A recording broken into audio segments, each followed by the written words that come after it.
L'art n'exige pas de l'artiste du talent, mais plutôt des œuvres. Et oui, mesdames et messieurs, bonjour et bienvenue dans votre émission Pinceau d'or. Aujourd'hui, nous avons un réel plaisir de recevoir Daouda Traoré, artiste plasticien qui est notre invité du jour. Et il ne dira pas le contraire parce que si il faut parler de talent, il en a. S'il s'agit également des œuvres, il en a fait également. Daouda, bonjour. Bonjour, Amneta. Comment ça va? Je vais très bien, et chez toi? Dieu merci. Et à Sikasso? Je fais après 400 km pour être là, mais c'est la joie parce que j'ai quitté chez moi et je suis chez moi. En tout cas, bonne arrivée. Merci et beaucoup. J'espère que ton séjour se passe très bien. Je me repose. Ici, c'est un lieu de repos pour moi. Oui. D'accord. Alors, Daouda, pour commencer, est-ce que vous pouvez vous présenter à ceux qui ne vous connaissent pas? Je suis Daouda Traoré. Vous dites que je suis artiste, peintre, d'accord? Je suis également professeur d'art plastique au niveau du lycée. J'encadre les enfants en art plastique au lycée public de Sikasso. Et voilà, je suis père de 4 enfants, marié, père de 4 enfants. Et voilà, je vis entre Bamako et Sikasso. D'accord. Alors, dans quel environnement Daouda a grandi? Moi, j'ai grandi à Koutiala, dans une famille très modeste. Mon papa était un peintre bâtiment, et voilà. Donc ma maman, elle était commerçante ménagère. Comme tous les enfants modestes du Mali, j'ai grandi comme tout le monde. Moi, je suis rentré dans l'étude des arts au niveau de... Quand j'étais déjà à Koutiala. À Koutiala, à l'époque, je ne connaissais pas de peintre. Je ne savais pas c'était quoi un artiste, n'est-ce pas?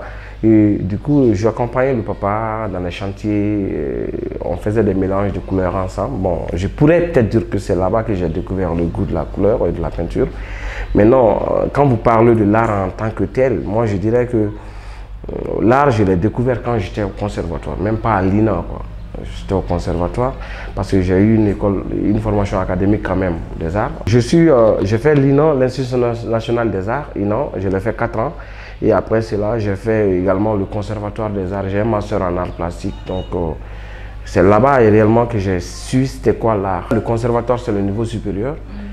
Et moi, je parle de l'art lorsqu'il y a ce qu'on appelle la créativité. D'accord? Et moi, j'ai appris la créativité au conservatoire, mais pas à l'INA.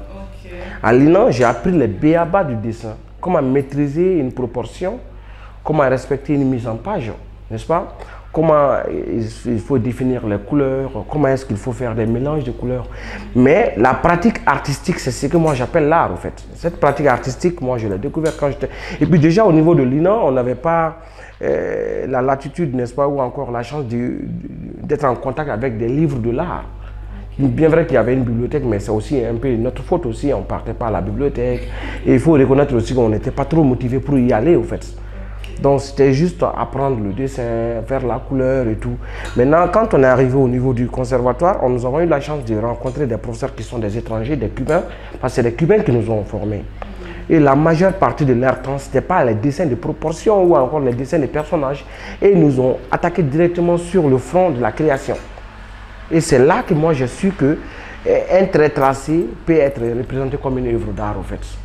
Quand j'étais à l'INA, il fallait dessiner un personnage pour qu'on puisse savoir que tu es un dessinateur. Un dessinateur, mais pas un artiste. Maintenant, c'est au niveau du conservatoire qu'on nous a montré réellement que même faire une petite tache de couleur, ça peut être de l'art. C'est pour cela que je dis, c'est au niveau du conservatoire que moi je suis réellement c'était quoi l'art. Et ça a également trouvé que j'avais pris un peu de l'âge. Et il y avait une bibliothèque, il y avait également une salle informatique où on avait accès au site internet des artistes et tout. Donc on a vraiment découvert les artistes et l'art au niveau du conservatoire. Alors Daouda, vous avez dit tout à l'heure également que vous êtes professeur d'art. Est-ce que vous pouvez un peu nous parler de ce que vous enseignez concrètement et à quel niveau de formation on va être? Oui, c'est au niveau du lycée. Au niveau du lycée, quand j'ai terminé le conservatoire en 2013, en 2014, directement j'ai fait le concours d'entrée à la fonction publique. On m'a mis à Sikasso. Et on m'a mis dans le compte du lycée public 2 de Sikasso. Là-bas, je forme les enfants de la 10e, de la 11e et de la terminale. Parce qu'il faut savoir également maintenant qu'il y a une série spécifique sur l'art au niveau du lycée qu'on appelle la TAL, Terminale Arts et Lettres. Donc je forme les enfants en dessin, en peinture, tout ce qui est médium des arts plastiques, je leur apprends cela. Et également, aujourd'hui au conservatoire, j'ai pas mal d'élèves que j'ai eu au lycée, qui ont fini le conservatoire ou encore qui sont encore en train de faire le conservatoire. Donc ça a été un pont pour ces enfants, pour se créer une perspective de carrière au fait. Au lieu que chacun cherche à être magistrat, docteur, tout. Donc l'enseignement au lycée a permis quand même à ces enfants, n'est-ce pas, d'atteindre un but. C'était parce que beaucoup m'ont dit, mon rêve, monsieur, c'est de devenir comme vous. Qu'est-ce que je peux faire après le lycée? Je les ai dit, ben écoute, quand tu as ton bac, fais le concours d'entrée au conservatoire et tu seras plus grand que moi. D'accord. Oui. Ok, donc là, maintenant on va essayer de parler de votre démarche artistique. D'accord. Comment vous travaillez et avec quel outil, on va dire? Écoute, j'ai l'habitude de dire que je suis, c'est modeste, hein, mais c'est juste modeste. J'ai l'habitude de dire que je suis un petit Dieu qui donne âme et vie à des choses qui ne sont pas totalement essentielles dans la vie. Parce qu'il faut que les choses vivent. Car la vie, elle est très belle. Et moi, je récupère un peu des ordures. Quand je dis ordures, je parle, n'est-ce pas, des tôles qu'on utilise dans les bâtiments. Ça, c'est pas académique dans la peinture. Et quand je prends les papiers journaux, c'est des choses que dès qu'on les lit seulement, pap, on les jette. D'accord? Et je parle des boîtes de conserve qui sont après utilisation, il faut les jeter dans la nature. Donc moi, j'essaie de récupérer ces choses-là et j'essaie de les façonner à ma façon, comme un sculpteur. Parfois, je suis comme un menuisier, parfois, je suis comme un tailleur parce que je couds, je sculpte, je colle, je fais tout ce qui me vient à l'idée avec la matière que j'ai en face. Ok. Alors, vous avez énuméré en tout cas quelques outils. Ça, c'est, on va dire, de façon classique. On sait que vous, artistes, bon, même si vous n'aimez pas qu'on vous appelle artiste, en tout cas, vous, créateurs, vous utilisez plus ce que vous appelez peinture acrylique et d'autres choses. Comment déjà vous travaillez les couleurs? Parce qu'on sait que chacun a sa façon de mélanger des couleurs pour sortir de belles colorations. Voilà. Moi, je me définis comme un artiste terre, en fait. Terre. J'aime trop les couleurs terre, car c'est des couleurs de mon environnement. Parce que je me dis, un artiste ou encore un créateur, il faut que ton environnement reflète dans ton travail, c'est important. Je travaille sur des scènes de la vie quotidienne, avec les marchés des femmes africaines, des enfants dans leurs mouvements, des hommes sur le chemin du boulot, tu vois. C'est les mouvements. Moi, je suis trop inspiré, disons, par les mouvements. Donc, je travaille avec de l'acrylique, avec de la terre, avec des colorants, et avec des tissus, c'est-à-dire des yugu qu'on achète au marché. Et voilà, comme je le disais tout à l'heure, avec des pointes, n'est-ce pas? Ça, c'est des matériaux qui ne sont pas du tout malléables. C'est des matériaux qui sont durs, mais j'essaie quand même de les façonner à ma manière pour leur donner une nouvelle vie, au fait. D'accord. Oui. Dans cette émission, nous avons 2 rubriques. D'accord. Je vous invite à aller suivre notre première rubrique qui s'intitule Pinceau Actu. Suivons.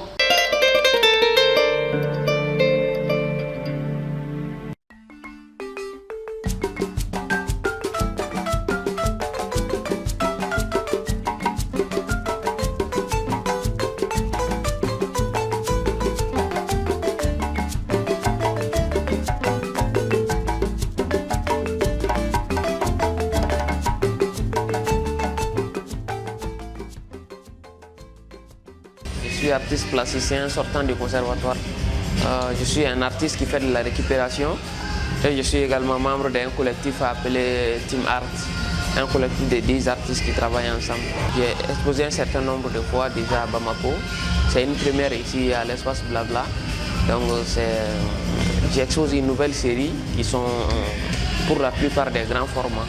Donc c'est la première fois que j'ai fait une exposition avec une majorité de grands formats. Donc c'était pour explorer une autre dimension, une autre format de tableau. Une série, c'est ça l'idée. Quand on fait une série de tableaux, l'idée est que quand on regarde l'expo, il y a une continuité dans les œuvres. Il ne faut pas que les œuvres soient trop différentes, que le visiteur arrive à se poser la question, mais c'est quoi le rapport entre le tableau que je viens de voir et l'autre tableau? On a fait une sélection d'une partie de mes œuvres et la partie qu'on a sélectionnée fait appel à un monde, comme je disais, un peu magique, un peu de cirque, parce qu'il y a l'amusement, il y a les ballons pour les enfants, il y a les clowns, tout ça. Donc ça fait appel à un monde enchanté, un monde un peu drôle, un peu magique. C'est d'où le thème. Et les personnages sont des humanoïdes parce qu'ils ont la forme des humains, mais les têtes sont des lampes. Donc ils ne sont pas complètement humains, mais ils ont la forme des humains. En sortant d'ici, je souhaiterais que les visiteurs se mettent en tête que déjà ma technique c'est de la récupération, donc on peut donner une seconde vie aux habits qu'on jette. Ensuite, que le visiteur soit vraiment enchanté comme les titres de l'expo, en sortant qu'il se soit vraiment vidé la tête, qu'il ait découvert des nouvelles choses, une nouvelle manière de voir la peinture.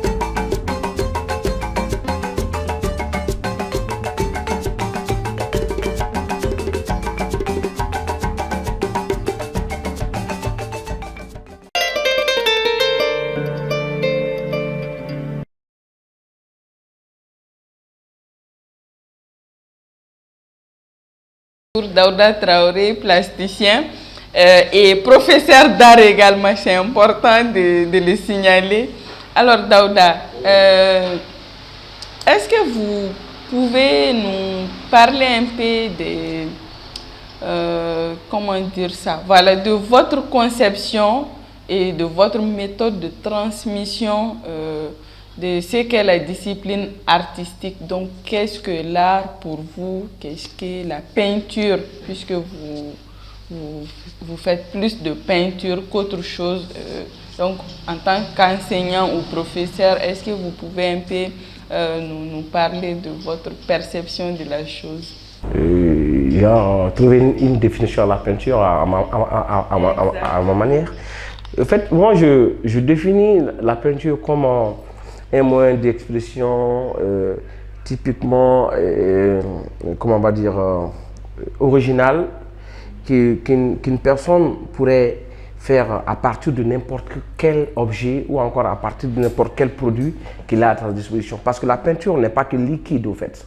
La peinture, c'est de donner corps et âme, vie à des matériaux dans la nature. Donc je définis la peinture comme un moyen d'expression faite à partir de n'importe quel outil qu'un être humain peut avoir à sa disposition, pourvu que ça lui permette, n'est-ce pas, de communiquer avec son public ou encore avec des gens. Okay. J'ai lu quelque part tout à l'heure que l'artiste met ses émotions dans ses œuvres, mais ces émotions peuvent ne pas être interprétées ou perçues par le public ou sinon le passant qui découvre l'œuvre comme ça sans être en contact avec l'artiste. Comment vous voyez ça? Parce que c'est très délicat. Il y a des artistes qui prennent du plaisir à laisser les autres interpréter leurs œuvres. Mais il y en a d'autres, ils veulent coûte que les gens gardent essentiellement ce qu'ils ont voulu faire véhiculer comme message, comme information dans leur création. La perception est que quand tu crées, l'œuvre n'est plus pour toi, l'œuvre appartient au monde. Et en laissant le monde interpréter, c'est comme il veut. Puisque quand tu essaies de forcer ou encore de diriger quelqu'un à lire comme toi, la personne ne sera pas intéressée. Mais quand chacun se voit dans l'œuvre en partie de sa propre perception, c'est là que l'œuvre a... Lorsqu'il y a les questionnements dans l'œuvre, c'est là qu'on parle d'œuvre d'art. Sinon, autant faire la photo. Tu n'as plus besoin d'interpréter. Quand c'est la peinture, tu laisses quand même les gens aimer, admirer. Donc moi, je ne suis pas du genre à coller un titre forcément à mon travail, mais je laisse les gens lire. Je laisse les gens lire. Alors Daouda, est-ce que vous pouvez nous parler un peu de comment vous vient l'inspiration de façon générale, parce que vous traitez quand même beaucoup de thématiques qui ne sont pas forcément liées entre elles, mais parlez-nous de comment vous... Ça me vient parce que, comme je le dis, je suis instituteur, enseignant, je vis parmi des élèves quand même. Au moins, dans l'année, il y a plus de 800 élèves qui passent entre mes mains. Donc, je suis en contact permanent avec les hommes. Et moi, je suis quelqu'un, j'adore également les gens parce que je participe beaucoup à des activités sociales et tout. Donc, à chaque fois que je me trouve parmi les gens, il m'arrive de faire des images, des photos et tout. Donc, ça m'inspire, ça me dit, il faut ressortir ces émotions des personnes, ces attitudes de ces personnes parce que c'est des scènes qui sont réelles. C'est comme si tu arraches une partie de la vie d'une personne, en fait. C'est très concret. Donc, mon inspiration vient typiquement, n'est-ce pas, de mon environnement et de la vie quotidienne, en fait. Donc, je vous invite à présent à aller suivre notre deuxième rubrique qui s'intitule Pinceau découverte. Donc, nous allons voir qui est-ce que l'équipe a découvert pour nous pour ces numéros.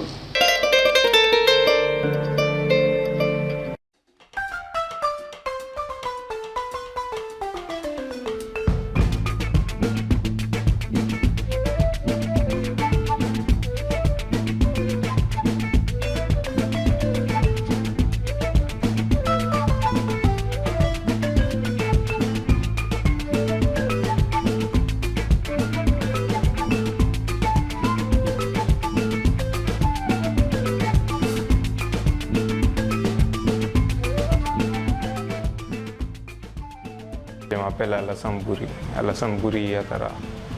Je suis un étudiant au Conservatoire des Arts et Métiers Multimédia à Balafaseke Kouyaté. Je suis aussi un ressortissant de l'Institut national des arts, promotion 2016-2020. D'abord, j'avais commencé depuis à bas âge. C'était à l'époque un simple amusement. J'ai dessiné, j'ai gribouillé dans mes cahiers à l'école, cahiers de devoirs et résumés. Et après avoir eu le DF, je suis parti faire 2 ans au lycée. Après, j'ai vu que là, ce n'était vraiment pas ma place. J'ai décidé alors d'aller faire en 2016, de venir faire ici à Bamako le concours d'entrée à l'Institut national des arts. Et c'est comme ça que ça a commencé. Le réalisme, en fait, c'est la présentation graphique d'une chose ou bien d'une personne. Et son contraire, en quelque sorte, bon, pas son contraire, mais il est aussi dans un groupe qu'on appelle le figurisme. Le figurisme, ça peut parler aussi d'un personnage ou bien d'un objet dessiné d'une manière caricature ou bien juste d'une façon qu'on puisse reconnaître la forme. Je me sers des modèles, souvent des esquisses que j'ai fait rapidement ou bien souvent aussi des photos que je prends avec mon téléphone ou bien des appareils photo et je m'en sers plus tard pour réaliser ces œuvres. Il n'y a pas de temps précis, tout dépend de mon humeur, c'est-à-dire si je me sens en forme ou pas. Des fois, je commence une petite œuvre, je peux faire des semaines là-dessus, 2 semaines, 3 semaines là-dessus sans l'achever. Souvent aussi, je peux le commencer du matin au soir, c'est fini. Tout dépend de l'énergie. Les difficultés que je rencontre, c'est tout de même ce que j'avais cité, c'est-à-dire l'énergie. Est-ce que je suis assez motivé au moment où je prends mon crayon, faire face à ma feuille ou bien mon toile?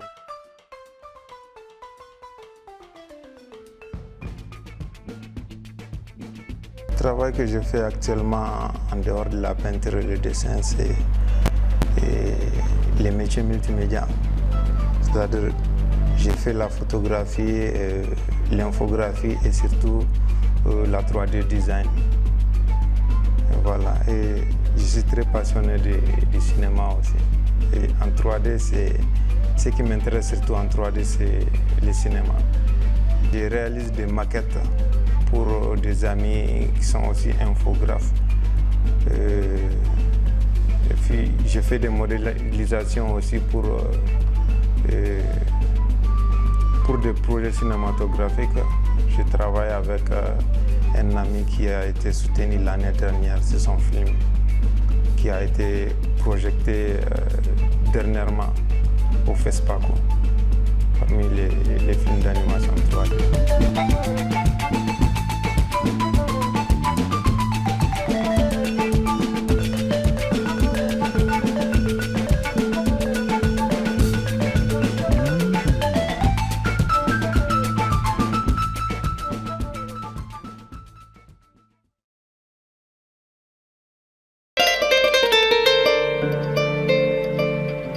De retour encore sur le plateau de votre émission Pinceau d'or, toujours avec Daouda Traoré, notre invité du jour. Alors Daouda, on était en train de parler de comment vous trouvez l'inspiration de façon générale, mais là on va s'appesantir plus sur vos créations. Parce que vous, parlant de thématiques, je suppose que vous avez participé à des expositions, vous avez organisé vous-même peut-être des expositions solo. Donc on va essayer d'égrener un peu votre parcours. Écoutez, mon parcours, je suis jeune, hein. Voilà, ce métier, on l'a commencé, ça fait quand même quelques pluies. Mais néanmoins, j'ai participé à beaucoup d'expositions, que ce soit nationales ou internationales. J'ai participé à des ateliers de création et tout. Et ma dernière expo a eu lieu à Ségou, avec Ségou Art. Juste avant ça, j'avais déjà participé à un concours international africain au Ghana, où j'ai remporté le prix Kounyanya 2023. Et bravo! Voilà. Juste avant ça, j'étais à Paris également avec la foire ACA. Et actuellement, le mois prochain, nous serons avec la foire BADS. Ça, c'est à Bordeaux, à Paris. Et voilà, donc les expos, je les ai faits, les rencontres, je les ai faits. Et le travail, j'ai continué. C'est bien. Merci. Alors, vous avez parlé tout à l'heure de Ségou Art Festival sur les Niger.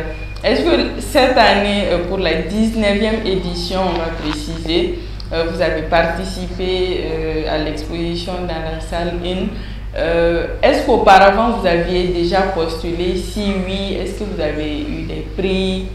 Sinon, cette année, quel était le thème que vous avez traité et combien d'œuvres avez-vous présentées? Oui, cette année, c'était ma 4e fois de participer à Ségou Art.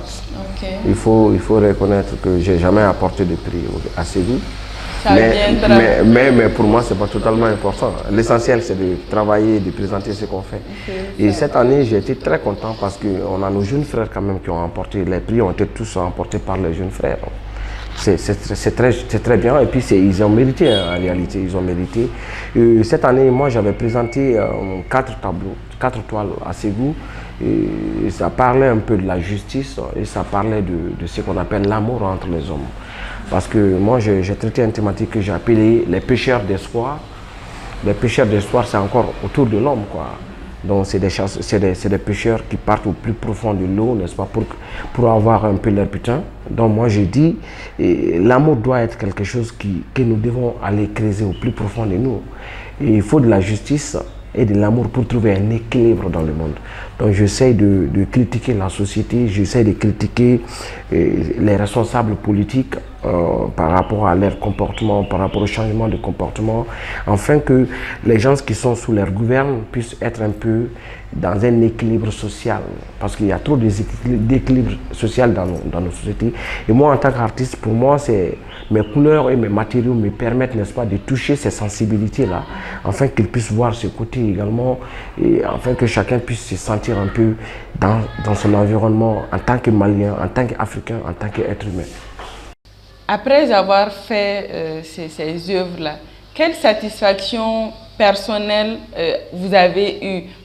Oui, dans cette thématique, comme je le dis, je l'ai découvert quand j'étais à Dakar pour une expo. Je suis parti avec des pêcheurs sur la mer, très loin.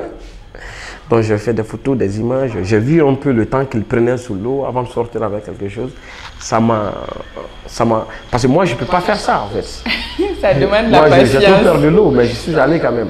Parce qu'il fallait aller, Donc, du coup, moi, j'ai vu un peu tout l'effort qu'ils sont en train de faire. Et ça coïncide également avec toutes ces crises que nous avons chez nous, autour de nous, en fait. Je me dis, écoute, ces gens-là, c'est des braves hommes, en fait. Vous voyez, il regarde comment, juste pour quelques poissons, le gars, il prend du temps et tout. Donc, ça veut dire que chacun de nous, en réalité, peut se surpasser, peut aller au-delà de sa personnalité, peut aller au-delà de son imagination, peut aller au-delà de sa propre force pour être en parfaite harmonie avec l'autre qui se trouve aux côtés de lui. Donc pour moi, je ne voyais pas des poissons sortir, mais je voyais comme un film. Je voyais comme une balance de justice qui sortait de l'eau. Je voyais comme un cœur qui sortait de l'eau. Tu vois, ce n'était pas des poissons que je voyais, mais c'était l'être humain que je voyais sortir de l'eau. Tu vois, donc c'est simple, c'est vraiment réellement ce qui m'a inspiré, c'est ce qui m'a fait travailler sur cette thématique, tu vois. Et puis quand tu regardes le filet de pêche, c'est tellement fin, il y a des choses qui en montant sur l'eau échappent, il y a d'autres qui restent là-dedans. C'est comme si on ne peut pas canaliser tout le monde, tu vois, on ne peut pas canaliser tout le monde. Mais on doit faire avec ceux qui acceptent et ceux qui veulent réellement avancer avec nous afin de retrouver cette justice sociale et puis cet amour entre les hommes, en fait. D'accord. Alors, Daouda, tout métier, quand on l'exerce, il y a des moments de difficultés. On va vous demander un peu quelles sont les difficultés que vous rencontrez depuis, en tout cas, ces quelques petites années, comme vous le dites, de pratique. Oui, bon, les difficultés, il y en a beaucoup, hein. Il y en a beaucoup, mais il ne doit pas être des contraintes. Parce qu'en tant qu'être humain, il faut affronter. Les difficultés sont d'ordre visibilité, généralement. Mais les réseaux sociaux, quand même, ont facilité beaucoup cette visibilité. Parce que moi, personnellement, je vends beaucoup en ligne, en fait. D'accord. Donc, du coup, avant, on n'avait pas de possibilité d'avoir des galeries qui s'intéressent à nous. Aujourd'hui, moi, j'ai une galerie qui me représente partout dans le monde, qui suit ma carrière, qui est également agent pour moi. Donc, la galerie Soviu, c'est une jeune galerie qui se trouve au Ghana avec une superbe dame qui s'appelle Barbara. Je pense que tu as eu la chance de la rencontrer à Ségou. Elle a même été au Mali ici pendant Ségouart et tout. Donc actuellement c'est elle qui présente les travaux, elle va présenter les travaux à Bordeaux. Voilà, donc ça a été une épine enlevée sur le pied parce que quand tu fais ton travail et que tu n'as personne pour t'encadrer, tu n'as personne pour te présenter, parce que la vocation d'un artiste, ce n'est pas aller vendre son travail. Ça, ce n'est pas le travail. Tu crées et il y a des entreprises qui se chargent de faire, n'est-ce pas, tout le reste. Et aujourd'hui, moi, j'ai la chance de trouver cette belle dame, cette superbe dame qui réellement fait véhiculer mes œuvres partout, sur toutes les lignes, et voilà.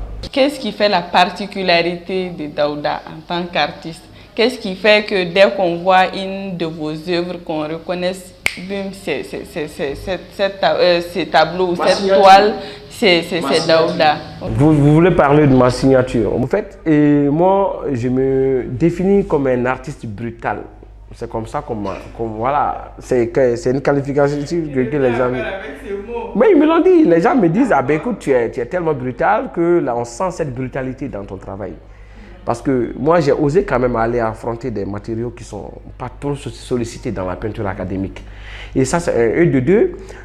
Dans mon travail, je cherche chaque fois à faire le lien entre mes deux mondes. Mon monde d'artiste et mon monde d'enseignant. Et quand tu regardes mes travaux, tu vas retrouver des chiffres et des lettres. Ça représente mon monde enseignant. Et accompagné des couleurs et des matériaux, ça c'est mon monde artistique. Donc j'essaie de raconter cette poésie magnifique autour de moi à partir de ces deux mondes-là. Oui. En tout cas, Daouda, merci beaucoup de nous avoir accordé ce temps. Alors ainsi prend fin ce numéro de votre émission Pinceau d'or. Nous vous donnons rendez-vous pour un prochain numéro. Merci.